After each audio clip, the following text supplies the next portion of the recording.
Hello, welcome everybody. Today I'm going to be talking a little bit about my experience solo traveling in Paris as a 18-year-old female. So like I said, a little background information about myself. I'm Eva, I'm 18 years old, I'm from the US, and I had never traveled solo or out of the country other than like for a school trip. I went to Puerto Rico, but that's like a state territory. That's very different than like solo traveling. So it was a huge leap for me, but this is something I had always wanted to do. So I'm gonna kind of share my experience. So anyone who's out there who is thinking about doing a solo trip themselves or going to France or just want to be more educated on solo traveling or France in general, stick around and watch the rest of the video. So I'm going to be kind of going over some of my pros, my cons of just Paris in general, and then I can get into a little bit of my experience just in general there. So to start this video off kind of like on a positive note, I'm going to start by going over the positives of Paris as a city, and there is more positives than negatives in my experience. Okay, so the first one is if you are introverted like me. I mean, I'm not fully introverted, but I won't lie, when I was on the trip I was very stressed out because it was my first time and I didn't really feel like talking a whole lot, especially when I first got there. I was really anxious. I honestly cried as soon as I got to my hotel because I was that anxious. And when you're walking down the street, you know, usually they're not super, like, people aren't like super, they're not gonna be like, oh hey, like how are you, usually like they're not gonna come up to you and be like, hey, like whatever. They just kind of walk, they mind their business. You kind of, you know, walk, you don't really talk a whole lot. So if you're kind of introverted like me, it's a good place to go. The second pro, and this is more to do with solo traveling than France itself, but I learned a lot about myself during this trip. I learned to trust myself because I was in charge of doing these scary things that I had never done. I had never gotten on a train by myself. I don't live in an area where there is trains, so I've only been on like a train twice, and that was with my mom, and then the other time was with a friend to go to a concert. So I wasn't really in charge of the train itself, so it was like really complicated, and I will get more into that with the con, and maybe it's just me, but I did get confused with the whole train station. But that's for later in the video. But yeah, I learned to trust myself. I learned that I can do things by myself. I learned about a whole new culture, kind of be more independent on your own, because you know, you are pretty much relying on yourself, but it really does give you the opportunity to learn and trust yourself. Okay, the next pro is that it's super beautiful. I'm sure many of you know this. You see the pictures and it's just a beautiful city. I mean, there are parts of the city that are better than others. You might go through more dirty areas, or there's your good spots and your bad spots, but generally overall Paris is a beautiful city. The buildings are so beautiful. There's so many beautiful buildings and museums, and I mean, if you've been to the Louvre, you've seen like the ceiling of it. There's other smaller, there's more than just the Louvre and the Eiffel Tower. There's so many beautiful things you can see, and I recommend you check out stuff that isn't as toured, because oftentimes those get overlooked and they're just as beautiful as some of the bigger tourist attractions. They're just not like, you can honestly find stuff that is just as cool or sometimes even better than the bigger touristy things if you go and kind of look around. The next thing is also, I'm sure a lot of you are aware, they have really delicious food. I loved all the food for the most part that I had. I tried a few things. I tried escargot. I'm not sure if I'm pronouncing that right, but it's snail.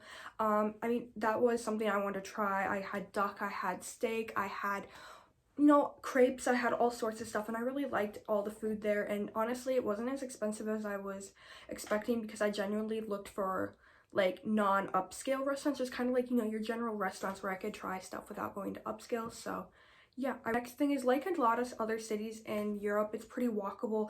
I walked to pretty much everywhere that I visited, other than I took the obviously to the airport, to the hotel, to get to like the center of the city, and also take a train to the Eiffel Tower, just because I was so tired from walking so much. I did walk a lot during the trip, but it was a very walkable city, and every time you go walking you get to see so many beautiful things. So I do recommend walking for at least some of your trip to get to some of your destinations, because you do get to see a whole lot more of the city when you're walking down the streets and like witnessing things. But yeah.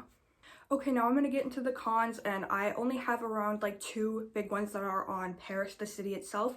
The other 2 are kind of more on me. But first con is that I noticed when I was walking around Notre Dame, there was so many pickpockets, and the main one I came across, I almost got scammed by this lady. I had read previously about the pickpockets because I wanted to kind of know, and I hadn't seen this one. The main 2 I saw were, I read a lot about the friendship bracelet scam, which I experienced once, and like the clear cup one, I didn't experience that one. The scam I mostly experienced was one called the petition scam, and I almost fell for it the first time it happened. So these two ladies come up and they were like, oh, do you speak English? And I'm like, yeah. This was like my first day in Paris, so I was really confused. So like, you know, I was a mindless tourist, so I was a perfect target.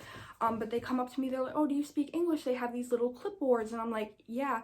And they're like, oh, will you sign this petition for the blind and deaf? And I'm like, okay. And I started signing it, and this guy comes up, I felt something iffy, but I really should have trusted my gut instinct. That's another thing. If you have any type of gut instinct, just go. And I really wish I did. I did not get like pickpocketed, because some guy came and they're like, he's like, don't sign it. So I quickly walked away, and then later like looked up what it like meant. And pretty much what they do is they put this like clipboard, it's not even a clipboard, it's literally a paper taped to a cardboard if you look closer, and they put it over your purse, and then they try and like take money or whatever you have, maybe a phone, a passport, whatever, they try and steal it from you. So just be aware of that, because I experienced that a lot by Notre Dame. I think I had around like 20 at least. Okay, the next cons are more on me, because it's honestly my fault. So the first one was I found the metro to be confusing, and I just kept getting confused. And maybe this is because I haven't used the metro ever in my life before. So maybe that's why I was just so confused. I got on the wrong train, and then I got lost, and it was a whole thing. And it was kind of scary getting lost, because I was like, I had to like quickly run to my hotel. My phone was about to die, and I had to run quickly to my hotel with the directions on my phone, which was really scary, honestly, because I didn't know my way without the directions. Other thing, this isn't on Paris itself, this was just my experience with something, is my phone, I had paid for the international like plan through my phone service, and when I landed, it just wasn't working, and it took about a day to start working, and I got really scared that it wasn't going to at the beginning of my trip, because it wasn't working for the first day, which freaked me out, because I needed, you know, I need to be able to contact people. So I was really nervous about that, but eventually after the first day, I started working on the second day throughout the rest of the trip. Alright, that's all I have for you guys today. Let me know in the comments what you thought of this video, and I hope to be creating more content soon. I also have another trip coming up, and I will hopefully vlog that actually. I regret not vlogging in Paris, but I just figured I'd start this video because I thought it'd be fun. But yeah, thank you. Let me know how I did in the comments, and bye. See you next time.